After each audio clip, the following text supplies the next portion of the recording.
Hello மக்களே! Welcome back to my channel. இதுவரைக்கும் எங்க சேனல சப்ஸ்கிரைப் பண்ணி எங்க சப்போர்ட் பண்ணதுக்கு ரொம்ப தேங்க்ஸ். இப்பதான் என்னோட வீடியோ ஃபர்ஸ்ட் டைம் நீங்க பார்க்குறீங்க அப்படின்னா, ப்ளீஸ் சப்ஸ்கிரைப் பண்ணிக்கோங்க. அப்பதான் நான் போடுற வீடியோ உங்களுக்கு அப்பப்போ அப்டேட்ல கிடைக்கும். இன்னைக்கு நாம ஒரு ரெசிபி வீடியோ தான் பார்க்க போறோம். பிங்க் சாஸ் பாஸ்தா எப்படி பண்றதுன்னு பார்த்துடலாமா? அதுக்கு நான் இன்னைக்கு வீட் ஃப்ளோர்ல செஞ்ச பெனே பாஸ்தா தான் எடுத்துக்கிட்டேன். பாஸ்தாவ பாயில் பண்றதுக்கு 2 கப் அளவு தண்ணி சேர்த்து ஒரு பேன்ல காய வச்சிருக்கேன்.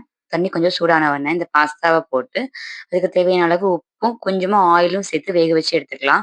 இங்க ஆயில் சேர்க்கறதுனால பாஸ்தா ஒண்ணோட ஒண்ணு ஒட்டாம வேகும்.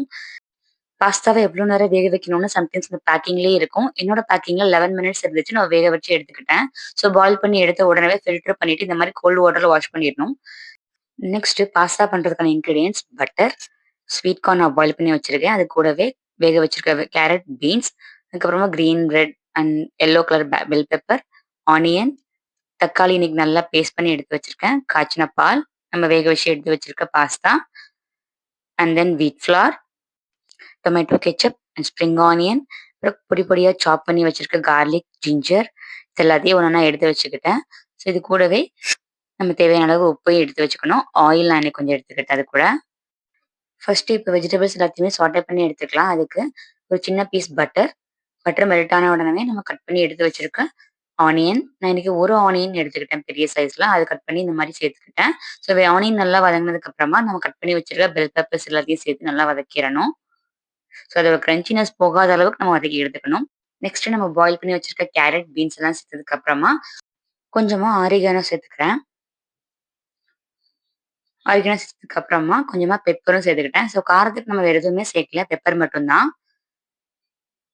நல்லா சாட்டே பண்ணி எடுத்ததுக்கு அப்புறமா ஃபைனலா ஸ்வீட் கார்ன் பாயில் பண்ணி வச்சிருக்கேன் இல்லையா? ஸோ அதையும் சேர்த்துட்டு நல்லா கிளறி எடுத்துக்கிட்டேன்.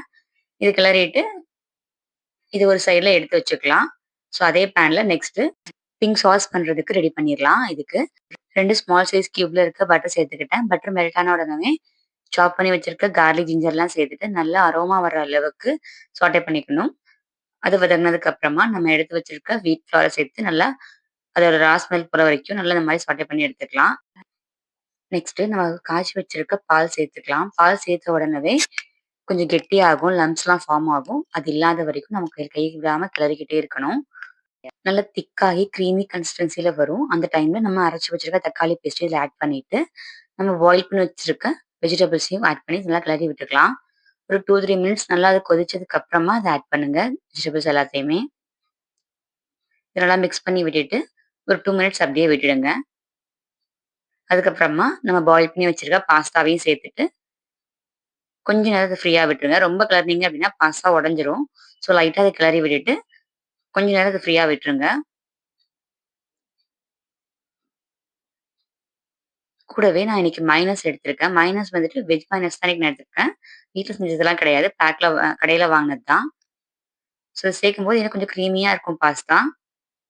லாஸ்ட்டா கொஞ்சமா சில்லி ஃப்ளேக்ஸ் சேர்த்துக்கிட்டேன். நிறைய சேர்க்கல. ஏன்னா ஆல்ரெடி பெப்பர் போட்டிருக்கேன். ஸோ இது ரொம்ப ஒரு வாசனைக்காக தான் சேர்த்தேன் நானு. ஃபைனலா இறக்கும்போது ஆரிகேனோ சேர்த்துட்டு கொஞ்சமா ஸ்ப்ரிங் ஆனியனும் கட் பண்ணி வச்சிருந்தேன். அதையும் சேர்த்து முடிச்சுட்டு, சீஸ் இருந்தது அப்படின்னா, சீஸ நீங்க லைட்டா இந்த மாரி கொஞ்சம் கொஞ்சமா பிச்சு எடுத்து, அங்கங்க வச்சுட்டு, மூடி போட்டு மூடி வச்சுட்டு, ஒரு 2 மினிட்ஸ் கழிச்சு நீங்க மெல்ட் ஆனதுக்கு அப்புறமா அத கிளறி விட்டீங்க அப்படின்னா, இன்னும் கொஞ்சம் கிரீமியா, சீஸியா இருக்கும் பாஸ்தா. குழந்தைங்களுக்கு ரொம்ப பிடிக்கும். ஸோ அதனால நான் சீஸ் சேர்த்துக்கிட்டேன். உங்ககிட்ட சீஸ் இல்லனாலும் நோ ப்ராப்ளம். அத நீங்க சேர்க்கணும்னு அவசியம் கிடையாது. 2 மினிட்ஸ்க்கு அப்புறமா அது ரெடியாகி மெல்ட் ஆகி சூப்பரா இருந்துச்சு.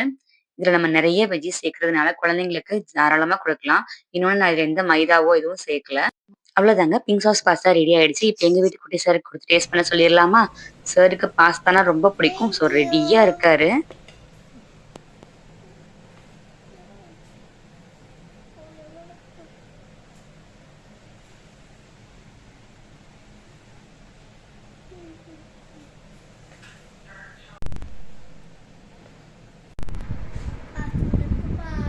ம்.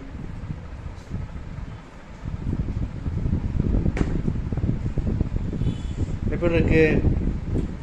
அவ்வளோதாங்க. இன்னொரு வீடியோல பார்க்கலாம். Tata, bye bye. Take care.